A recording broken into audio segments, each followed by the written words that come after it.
사도행전 17장 16절로 34절 말씀 제가 읽겠습니다. 바울이 아덴에서 그들을 기다리다가 그 성에 우상이 가득한 것을 보고 마음에 격분하여 회당에서는 유대인과 경건한 사람들과 또 장터에서는 날마다 만나는 사람들과 변론하니 어떤 에피쿠로스와 스토아 철학자들도 바울과 쟁론할세. 어떤 사람은 이르되 이 말쟁이가 무슨 말을 하고자 하느냐 하고 어떤 사람은 이르되 이방 신들을 전하는 사람인가 보다 하니 이는 바울이 예수와 부활을 전하기 때문이러라.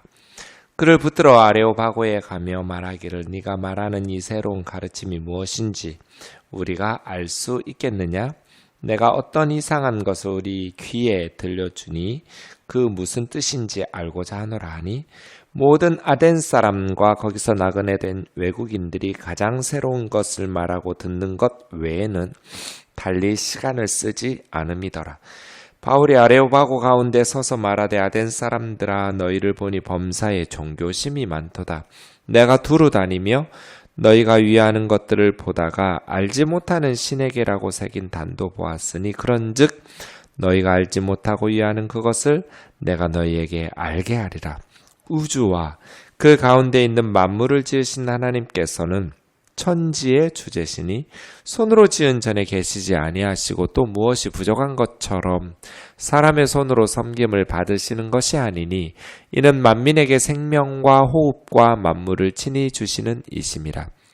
인류의 모든 족속을 한 혈통으로 만드사 온 땅에 살게 하시고 그들의 연대를 정하시며 거주의 경계를 한정하셨으니 이는 사람으로 혹 하나님을 더듬어 찾아 발견하게 하려 하심이로되 그는 우리 각 사람에게서 멀리 계시지 아니하도다. 우리가 그를 힘입어 살며 기동하며 존재하느니라.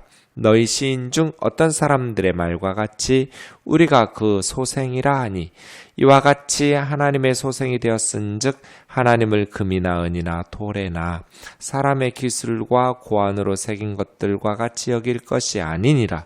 알지 못하던 시대에는 하나님이 간과하셨거니와 이제는 어디든지 사람에게 다 명하사 회개하라 하셨으니 이는 정하신 사람으로 하여금 천하를 공의로 심판할 날을 작정하시고 이에 그를 죽은 자 가운데서 다시 살리신 것으로 모든 사람에게 믿을 만한 증거를 주셨음이니라 하니라.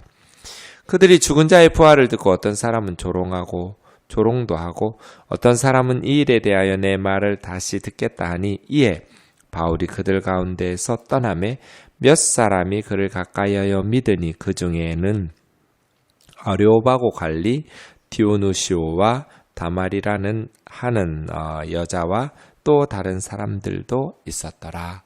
아멘. 드디어 복음이 아테네에 도착했습니다. 기원전 5세기 이후로 가장 중요한 도시국가가 아테네라고 말할 수 있습니다. 아테네는 세계 문명의 발상지이면서 헬라 문화의 중심지라고 말할 수 있습니다. 철학, 문학, 예술 중심지이죠.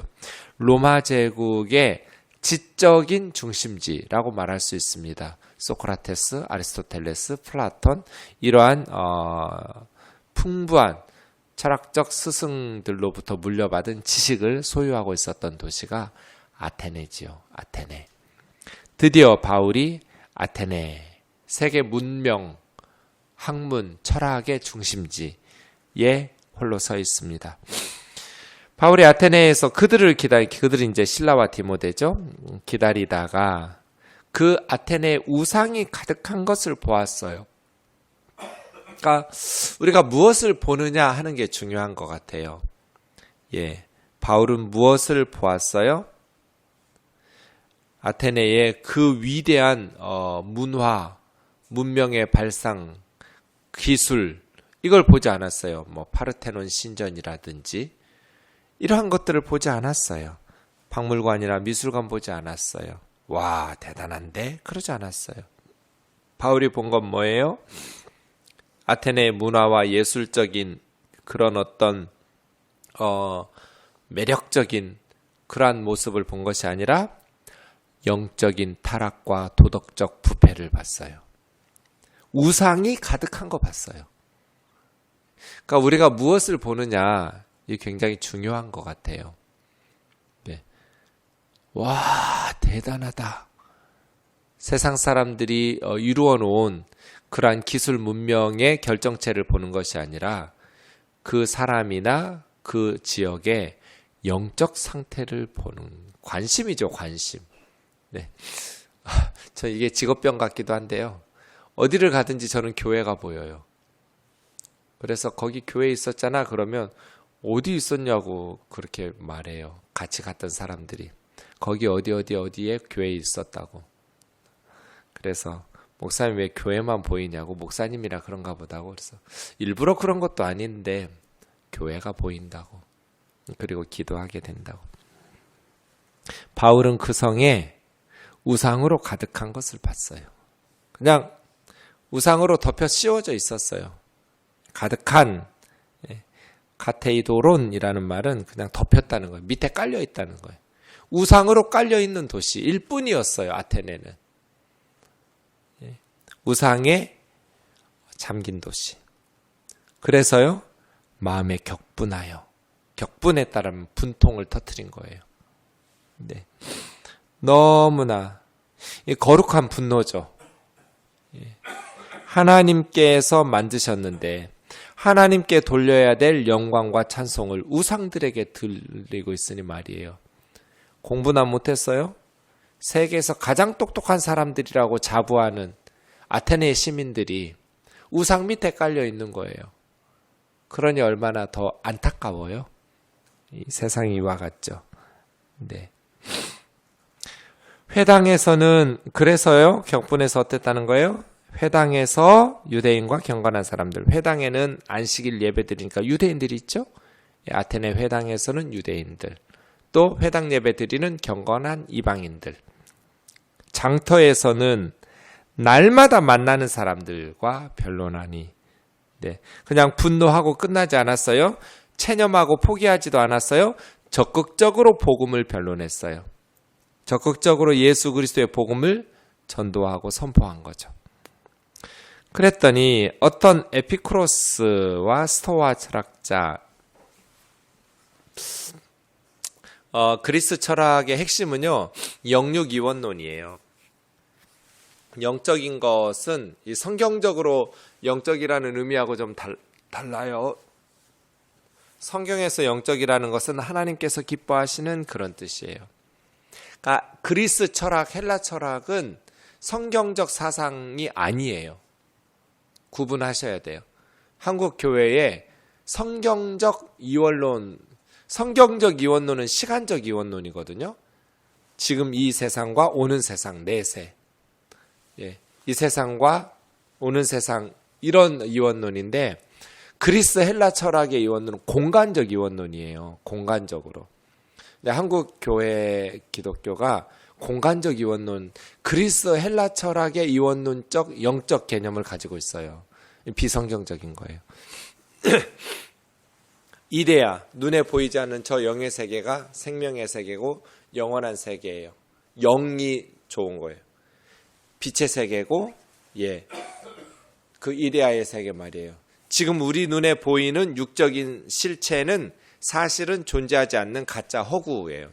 진짜인 것 같지만 가짜인 세계. 좀 이상하죠? 네. 이게 헬라 철학이에요. 눈에 보이지 않는 저 영적인 이데아의 세계가 진짜 세계예요. 지금 우리 눈에 만질 수 있고 눈으로 볼 수 있고 이런 우리가 경험하고 있는 세상은 진짜인 것처럼 보이지만 허구예요. 진짜 세상은 변함없어야 돼요. 우리가 진짜인 것 같지만 사라지잖아요. 늙고 죽고 썩어서 없어진단 말이에요. 영원한 이데아의 세계는 그런 변화가 없거든요. 죽는 것도 없고. 그게 참 세상이라고 보았어요. 네. 컵이라고 하면 우리 눈에 보이는 이 컵은 가짜예요. 진짜에 있는 것처럼 보이지만 가짜예요. 없는 거예요. 여기 있는데 왜 없다고 하느냐고. 이건 언젠가 시간 지나면 썩어지고 없어지고 사라질 거니까. 생성, 변화, 소멸 이런 것들을 겪는 지금 우리가 있는 이 세상은, 그래서 철학하지 못하는 어리석은 사람은 지금 우리가 경험하는 이 세상을 진짜인 것처럼 착각하면서 살아요. 그 무지한 사람이에요. 이게 그리스 헬라 철학의 핵심이에요. 이원론, 공간적 이원론. 그러면 두 가지 학파가 나오게 돼 있어요. 하나는 여기 18절에 에피쿠로스 학파. 이 사람은 기원전 270년에 사망한 사람이에요. 그리스 철학자예요. 에피쿠로스 학파를 쾌락주의라고 그래요. 쾌락주의. 어차피 육체는 아무것도 아니고 영혼만 중요하니까 육체로 하는 건 아무 죄도 아니에요. 그 쾌락주의죠. 영육이원론 때문이에요.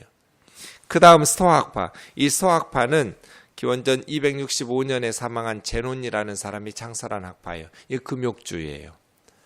영은 중요하고 육은 악하니까 육을 금해야겠죠. 그럴수록 더 구원의 가능성이 높겠죠. 그래서예요. 네, 에피쿠로스 학파는 쾌락주의예요. 심판도 없고 내세도 없어요. 그에 비해서 스토아 학파는 금욕주의예요. 네, 그러다 보니 되게 절대적으로 복종하고 고통을 감수하면서 금욕하는, 둘 다 정반대로 살아가고 있지만 철학적 기반은 영육 이원론이에요. 이건 성경적 사상이 아니에요. 네. 이런 철학자들하고 논쟁하고 있어요, 바울이. 어떤 사람은 이 말쟁이가 무슨 말을 하고자 하느냐 하고, 어떤 사람은 이방신들을 전하는 사람인가 보다. 네, 하니 왜냐하면 바울은 예수와 부활을 전했어요. 우리가 전해야 될 게 두 가지죠. 예수 그리스도 그리고 그의 부활. 그 사람들이 붙들어서 아레오바고, 네, 아레오바고 언덕에, 아레오바고라는 것은 이제 아레스하고 파고스의 합성어인데요. 아레스는 그리스 로마 신화에서 전쟁의 신이에요. 파고스가 언덕이거든요. 예. 그래서 마르스라고 하기도 하는 군신, 전쟁의 신인데요. 이 전쟁의 신의 언덕, 아레스의 언덕, 아레오파고예요. 거기서 이 가르침이 무엇인지 알 수 있냐고 우리 귀에 좀 들려달라고. 그래서 이 사람들은 새로운 것에 지적인 그 호기심이 너무 많아가지고요. 새로운 것을 아는 것 외에는 시간을 안 썼대요. 그래서 바울이 아레오파고에서 세 번째 설교를 해요. 22절부터요. 아테네 사람들아, 너희가 보니 범사에 종교심이 많다. 내가 다니면서 보니까 너희 신들 중에 알지 못하는 신에게라고 새긴 그런 신도 있더라. 우연히 발견한 무명의 신의 제단을 이제 설교의 소재로 삼았어요. 그런즉 너희가 알지도 못하고 위하는, 예배하고 섬기는 그 신에 대해서 내가 가르쳐 주겠다고. 그분은 창조주 하나님이라고. 우주와 그 가운데 만물을 지으신 하나님, 천지의 주제이신 그 하나님은 손으로 지은 집, 그런 성전에 계시지 않는다. 만물을 지으신 하나님이 어떻게 인간들의 손으로 지은 신전, 파르테논 신전 같은 데 거하겠냔 말이에요. 네. 하여간 누가복음과 사도행전의 저자인 이 누가는 인간의 손으로 지은 성전에서 하나님을 모실 수 있다는 생각을 박살내요. 이 스데반 집사님의 설교의 핵심도 이거죠. 네. 두 번째, 25절, 하나님은 창조주 하나님이시고 또 무엇이 부족한 것처럼 사람 손으로 섬김을 받으시는 것이 아니다. 하나님께서는 사람들의 도움을 통해서 생명을 유지하시는 분이 아니라는 거예요. 오히려 만민에게 생명과 호흡과 만물을 친히 주시는 분이시다. 생명을 유지시켜 주시는. 그러니까 너희가 하나님을 섬긴다는, 하나님을 돕는다는 부질없는 생각하지 마라. 하나님은 뭐가 부족하신 분이 아니다. 너희가 먹을 것 밥상 차려줘야, 제사상 차려줘야 굶지 않는 분도 아니고, 너희가 옷을 해줘야, 너희가 집을 지어줘야 하는 게 아니라, 오히려 우리 인간이 하나님에게 생명과 호흡과 만물을 친히 주시는 그 하나님에게 의존하고 있는 거다. 하나님이 우리에게 의존하고 계신 것이 아니라 인간들이 하나님에게 의존하여서 살아가고 있는 것뿐이다. 하나님은 창조주 하나님이시고 만물의 생명을 유지시켜 주시는 분이시다. 세 번째, 26절이요. 모든 인류 족속을 한 혈통으로 만드사 온 땅을 살게 하시고 그들의 연대를 정하시며 거주 경계를 한지하셨으니 모든 민족을 다스리시는 분이시다. 이 모든 민족에게, 이 모든 민족은 한 혈통에서 나왔죠? 아담과 하와. 모든 민족은 다 한 사람에게서 왔어요. 아담과 하와에게서. 그들에게 민족마다 연대를 누가 정해서요? 민족의 역사를 언제 시작해서 언제 끝낼지 하나님이 정하세요. 또 거주의 한계, 그 민족마다 영토의 한계를 누가 정해주시는가? 하나님께서 정해주셨어요. 각 나라마다 역사와 지리를 하나님께서 결정하여 나누신다. 하나님은 모든 민족의 통치자이시다. 역사의 주관자이시다. 이는 사람으로 혹 하나님을 더듬어 찾아 발견하게 하려 하심이라. 네.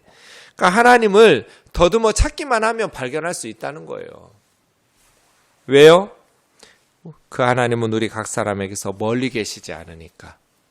하나님은 멀리 계신 분이 아니다. 하나님은 인간의 곁을 떠난 적이 없거든요. 사람들이 하나님을 버리고 떠났지 하나님께서 사람들을 실어 버리신 게 아니에요. 그래서예요. 하나님께서는 가까이 계신다. 우리가 그를 힘입어 살고 기동하며 존재한다. 너희 시인들 중에 어떤 사람의 말과 같이 에피메니데스라는 사람, 기원전 6세기의 크레타 섬의 크노소스 시인에 의하면 우리가 그의 소생이다. 하나님이 모든 인류의 아버지라는 거잖아요. 우리는 그의 소생, 그의 자녀라고요. 하나님은 모든 인간의 아버지시다. 이와 같이 하나님의 소생이 되었은즉 하나님을 금이나 은이나 돌이나 사람 기술이나 고안으로 새긴 것들처럼 그렇게 우상으로 여길 것이 아니니라. 우상 숭배는 하나님을 잡아서 인간이 길들이려고 하는 거잖아요. 자기들 원하는 대로 복 주시는 그런 신으로 전락하는 거잖아요. 하나님이 차지하고 계셔야 될 자리에 우상이 지금 앉아있는 것 때문에 바울은 격분하고 있는데, 모든 것이 하나님으로부터 나왔는데 하나님을 인간의 기술로 만들어낸 돌이나 금이나 은부치로 만들어 놓고 그거 하나님이라고 말하면 어떡하냐는 거예요. 그 신을 제우스라고 부르고 헤르메스라고 부르고 비너스라고 부르고 인간의 지식과 기술로 고안에 만들어냈고 이름 붙여놓은 것은 얼마나 어리석은 일이냐는 거예요. 있을 수 없는 일이죠. 물론 현대인들은 금이나 은이나 돌로 만들어서 우상을 섬기지는 않지만 더 교활하게 우상 숭배해요. 돈, 쾌락, 세상의 성공, 명예, 하나님의 자리를 대체시키고 있죠. 그죠? 권력, 성, 술, 도박, 자식, 배우자, 친구, 오락, 취미, TV, 교회가 우상이 되기도 하고 목사가 우상이 되기도 하고요. 네, 그러한 하나님께서 차지하셔야 될 영광을 사람들이 차지하고 있어요. 이러한 분노가 있었어요. 마지막 30절, 하나님은 심판자이세요.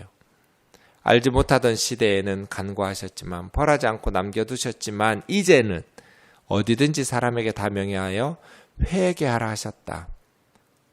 심판은 확정되었다. 그러므로 회개하라 하신다.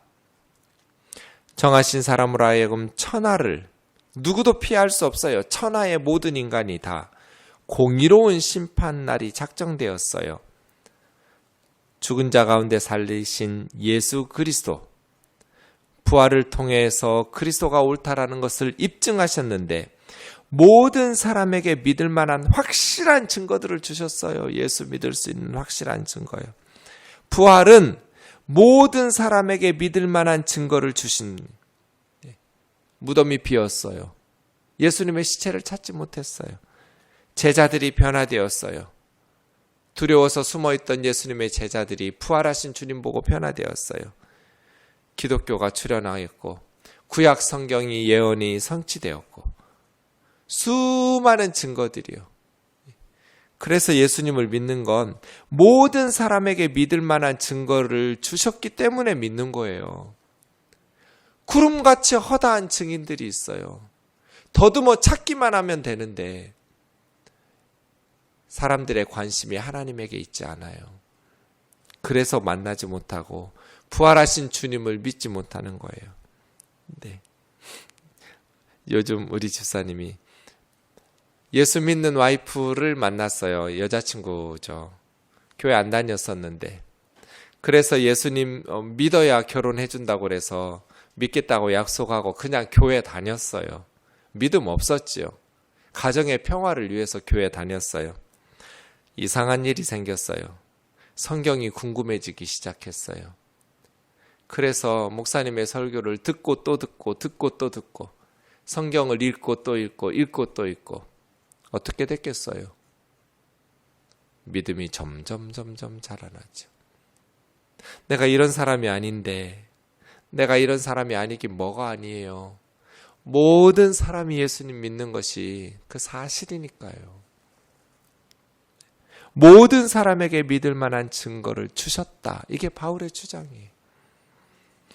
그들이 죽은 자의 부활을 듣고 어떤 사람은 미쳤다고 조롱하기도 하고 어떤 사람은 다시 들어보자 하기도 하고, 부활을 에피쿠로스 학파는 안 믿어요. 내세나 심판을 안 믿으니까요. 스토아 학파는 믿어요. 아마 에피쿠로스 학파 사람들은 조롱했을 것이고 스토아 학파 쪽에 있는 사람들은 다시 들어보고 싶었을 것이고, 이에 바울이 그들 가운데서 떠나매 몇 사람이 가까이 믿으니 그분 가운데 아레오바고 관리 디오노시오, 유세비우스라는 역사학자에 의하면 이 사람이 아테네의 최초의 감독이에요. 디오노시오. 그리고 순교했어요. 순교자예요. 다마리라는 여자와 다른 사람들도 있었다.